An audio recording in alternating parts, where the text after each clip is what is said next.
हमें रात का सीन दिखाया जाता है और ड्यूक वो अपने घर वापस जा रहा था। वो कहता है अब मैं अपने घर जाता हूँ। तो उसका डैड वो कहता है तुमसे मिलकर बहुत ज़्यादा खुशी हुई। तो ड्यूक कहता है हाँ, आपसे मिलकर भी बहुत ज़्यादा खुशी हुई, आपकी मेहमान नवाजी के लिए बहुत ज़्यादा थैंक यू। तो उसका डैड ड्यूक का हाथ पकड़ लेता है। वो कहता है ड्यूक आप इतनी जल्दी जा रहे हैं, थोड़ा सा तो और मज़ा कर लें। तो लिजेल की मॉम उसके डैड को पकड़ती है। वो कहती है आई एम सॉरी, ये तो अभी तक ड्रंक है।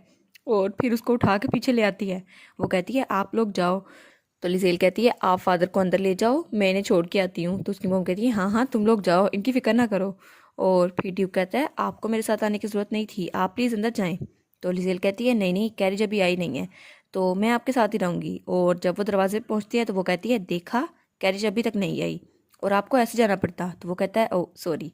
और फिर वो दोनों बिल्कुल चुप हो जाते हैं। वो सोचते हैं हमें किस बारे में बात करनी चाहिए। तब लिजेल कहती है अगर वो दोबारा आपसे आने के लिए कहे तो आप उनकी बात ना मानिएगा, वैसे भी आज आप आ गए हैं तो बस इट्स ओके, आप दोबारा ना आइएगा। तो ड्यूक कहता है नहीं, अगर मुझे मौका मिला तो मैं दोबारा ज़रूर आऊँगा। तो लिजेल कहती है वो बहुत ज़्यादा ड्रंक थे तो मैं उनको रोक नहीं सकती थी, तो आपको उनकी बात मानने की कोई ज़रूरत नहीं है। और ड्यूक कहता है नहीं नहीं, वो तो बहुत ज़्यादा अच्छे थे। और वो कहता है ऑल राइट, बस मैं आ जाऊँगा अगर टाइम मिला तो लिजेल कहती है अगर यही बात है तो मैं आपको नहीं रोकूंगी। और ड्यूक वो सोचता है मुझे इससे कुछ तो बात करनी चाहिए। और वो कहता है अपॉर्चुनिटी, मुझे कोई अपॉर्चुनिटी क्रिएट करनी होगी। और रोहन से कहा था कि आप ऐसे ही उसका दिल नहीं जी सकते, सिर्फ शादी करके आपको कुछ करना होगा, उसके साथ डेट पे जाएं, कोई चांस क्रिएट करें ताकि आप दोनों अकेले टाइम बिता सके। तो हमारा ड्यूक सोचता है जितना नेचुरल हो सके उतना नेचुरल रहना पड़ेगा। तो वो कहता है माई लेडी, क्या आप कल फ्री है या कहीं जा रही हैं? तो लिजेल कहती है कल? तो वो कहता है हाँ। तो लिजेल कहती है मैं तो मैजिक डिस्ट्रिक्ट जाने का सोच रही थी। तो वो कहता है अच्छा, वहाँ तो मैजिक आइटम्स होते हैं ना, लेकिन आप वहाँ पे क्यों जाना चाहती हैं, क्या आपको कोई चीज़ चाहिए? तो लिजेल कहती है हाँ, मैं एक चीज़ ढूंढ रही हूँ। और वो सोचती है मुझे एक पॉइजन मीटर चाहिए। ओरिजिनल स्टोरी के मुताबिक तो लपेल खतरे में रहता था, उसको कोई भी ख़त्म करने के लिए आ सकता था और ड्यूकटम जाने के बावजूद उस पर बहुत ज़्यादा खतरा था और मैं लपेल को इस हालत में नहीं देख सकती। और ऑफ कोर्स मेरी वजह से थोड़ी सी चेंजिंग हो चुकी है, लेकिन लपेल आखिर में सेफ हो गया था और मैं भी उसके साथ हूँ, तो मैं बस ऐसे बैठ के देख नहीं सकती, मुझे कुछ तो करना होगा। और इसके अलावा मैंने प्लॉट को कुछ ज़रा ही चेंज कर दिया है और जो इंसिडेंट होना चाहिए था वो अभी तक नहीं हुआ, तो इसलिए मुझे कुछ ना कुछ तो करना ही होगा। और वो सोचती है मैं एक पॉजिटिव ढूंढ रही हूँ ताकि मैं पॉजिटिव टाइम को नाकाम बना सकूँ। और वो सोचती है जो बैग मुझे कैसी ने दिया था उसमें से तो ऐसी कोई चीज़ नहीं निकली, तो मुझे इसे ख़रीदना ही पड़ा। और तभी वहाँ पर ड्यूक की बगिया रहती है। वो कहती है ओ ड्यूक आपकी कैरेज आ गई है। तो वो कहती है आप आराम से घर जाइएगा। तो ड्यूक कहता है ओ वो तो वो कहता है वो जगह, क्या मैं आपके साथ वहाँ जा सकता हूँ? तो लिजेल कहती है क्या आप कल स्टोर पे आना चाहते हैं मेरे साथ? तो वो कहता है हाँ। और लिजेल कहती है आप तो बिज़ी होंगे। तो वो कहता है नहीं नहीं, मैं तो बिल्कुल फ्री हूँ। तो फिर वो कहता है प्लीज़ प्लीज़ मुझे अपने साथ जाने के लिए अलाउ कर दें। और वो बड़ी उम्मीद से हमारी लिजिल की तरफ देख रहा था। तो लिजिल कहती है इस आदमी के साथ मसला क्या है? और वो सोचती है ये तो ऐसा लग रहा है ये मुझे डेट के लिए पूछ रहा हो।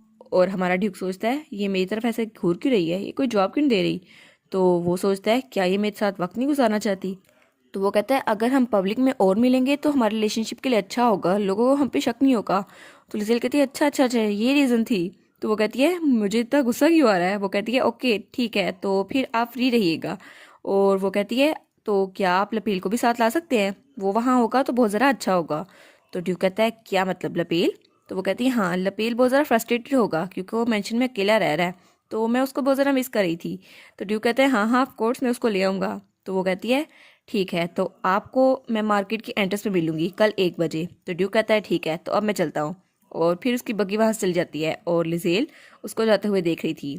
और वो सोचती है मैं बिल्कुल गलत थी, और अगर मैं ड्यूक से अननेसेसरी चीज़ें एक्सपेक्ट करती रही तो ये बहुत ज़्यादा ट्रबलसम होगा। वैसे भी वो ड्यूक है, और ड्यूक वो अपनी बग्गी में वो भी बहुत ज़्यादा उदास बैठा हुआ था। उफ़ ये गलत फहमियाँ। और फिर सीन चेंज होता है और हमें ड्यूक का मेंशन दिखाया जाता है। और टिया कहती है आराम से सोइएगा मास्टर लपेल। और लपेल कहते हैं हाँ हाँ टिया तुम भी आराम से सोना। और फिर वो बिल्ली को हक करके सो जाता है, कहता है गुड नाइट मियाओ। और वो बड़े आराम से सो रहा था और बिल्ली उसको देखती है और फिर वो बेड से नीचे उतरती है। वो कहती है मुझे लगता है मेड ने विंडो चेक नहीं की, मेरे भागने का रास्ता मिल गया। और वो कहता है चलो अब मैं यहाँ से निकल जाता हूँ और मास्टर से मिल जाऊँगा और बड़े आराम से मास्टर के पास जाऊंगा। और तब वो उस खिड़की से छलांग लगाता है और वो कहता है ऐसा लगता है ड्यूक भी कहीं गया हुआ है, तो ये बहुत अच्छा मौका है। और चलो हम चलते हैं।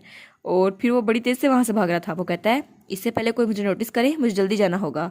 और उसकी आंखों में चमक थी और वो छलांग मारता है। वो कहता है अब तो मैं चला जाऊँगा। और वो कहता है मैं तो फ्री हूँ, लेकिन तभी वो किसी चीज़ से टकराता है और पीछे गिर जाता है। और बेचारी बिल्ली, उसे तो हिला भी नहीं जा रहा था। वो कहता है डैम इट। और फिर हमें गेट पे गार्ड दिखाया जाता है और वहाँ दो लोग छुपे हुए थे। उनमें से एक कहता है हमें हेज़न को ढूंढना होगा, जितनी जल्दी हो सके उतनी जल्दी। तो दूसरा कहता है हाँ, क्या तुमने कहीं और देखा? यहाँ पे तो कोई एंट्री का जगह ही नहीं है। तो वो कहता है हाँ हाँ, लेकिन हमें कोई प्लान बनाना चाहिए। क्या हम थोड़ी देर बाद वापस आ जाएं? तो वो कहता है पागल हो गए क्या, मास्टर हमें कभी माफ़ नहीं करेंगे। और उन्हें अपना मास्टर याद आता है जिसके हाथ में तलवार थी। वो कहते हैं हाँ, मास्टर तो हमें देखते ही मार देंगे, लेकिन अब हमें क्या करना चाहिए? तब वहाँ पे दूसरा गार्ड आता है।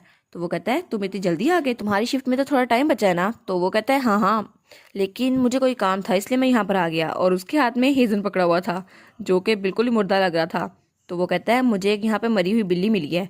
तो दूसरा गार्ड कहता है ओहो, ये तो वही ऑड आई कैट है ना जिसकी 2 कलर की आंखें हैं। इसको तो आजकल हम कुछ ज़्यादा ही देख रहे हैं। और वो दोनों कहते हैं ऑड आई और वाइट कैट, ये तो मास्टर हेजन है। और वो कहते हैं हमें इस बात पे यकीन करना ही होगा। और फिर सीन चेंज होता है और हमें उसी विलन का अड्डा दिखाया जाता है। और जब वो विलन को हमारे हेजन के बारे में बताते हैं तो वो बहुत ज़्यादा गुस्से में रहता है। तो वो कहता है सर। तो वो कहता है तुमने अभी क्या कहा, फिर से कहो। क्या तुम कह रहे हो कि हेजन वो मर चुका है? और वो विलन बहुत ज़्यादा गुस्से में लग रहा था। तो दूसरा कहता है बिल्कुल ठीक, गार्ड्स ने एक वाइट बिल्ली पकड़ी हुई थी और वो बिल्कुल मर चुकी थी। तो वो कहता है उनकी हिम्मत कैसे हुई मेरे राइट हैंड को हाथ लगाने की? और वो उस आदमी को वहाँ फेंक देता है। और फिर वो कहता है उन सबको मार डालो, हेलियोस फैमिली के हर एक मेंबर को मार डालो। और वो वाइन की बोतल को नीचे गिराता है और कहता है उन सब के हेड मेरे सामने लाओ, मेरी आंखों के सामने। तो वो दोनों वहाँ से जल्दी से भाग जाते हैं और कहते हैं यस सर, हम लोग ऐसा ही करेंगे। और फिर वो अपना मास्क उतारते हुए सोचता है आखिर में उसने फिर से ऐसा ही किया। उसने मेरी मोम के साथ भी वैसा किया था और उसने हेजन के साथ भी वैसा किया, और उसकी आंखें भी रेड थी। और फिर वो अपना मास्क उतार कर नीचे फेंकता है और वो बहुत ही ज़्यादा गुस्से में था और उसका मास्क उस पर वाइन गिर रही थी। वो सोचता है मुझे उन सबको ख़त्म करना ही होगा, मुझे हेलियोस फैमिली के हर बंदे को ख़त्म करना होगा जिसकी रगों में वो खून है। ओहो, तो इसकी भी रेड आइज़ है। मुझे लगता है ये ड्यूक का कोई सुतेला भाई होगा शायद, या स्टोरी में उसका कोई कज़न वगैरह। इसको इतना गुस्सा क्यों है हेलियोस फैमिली पे? इसी वजह से होगा क्योंकि ड्यूक का फादर वो तो बहुत ही ज़्यादा बुरा था, उसने तो ड्यूक को भी नहीं बख्शा। और ये इसकी भी रेड आइज है, तो पक्का ये उसका कज़न या उसका भाई होगा। ये उसके फादर की वजह से हमारे ड्यूक के पीछे पड़ा हुआ है और हमारे बेचारे लपेल के पीछे भी। लेकिन हेज़न, मुझे लगता है वो मरा नहीं होगा। देखते हैं हमारे हेज़न के साथ अब क्या होता है। और इसी के साथ ये वाला पार्ट यहाँ पर ख़त्म। तो आप लोग बताइएगा आपको ये पार्ट कैसा लगा। प्लीज़ लाइक करिएगा, कमेंट करिएगा और शेयर करिएगा। और जो न्यू व्यूवर्स हैं काइंडली वो चैनल को सब्सक्राइब कर दें। और पिछली वीडियोस का लिंक आपकी स्क्रीन पर नज़र आ रहा होगा, तो काइंडली उनको भी चेकआउट कर लें। Thank you so much.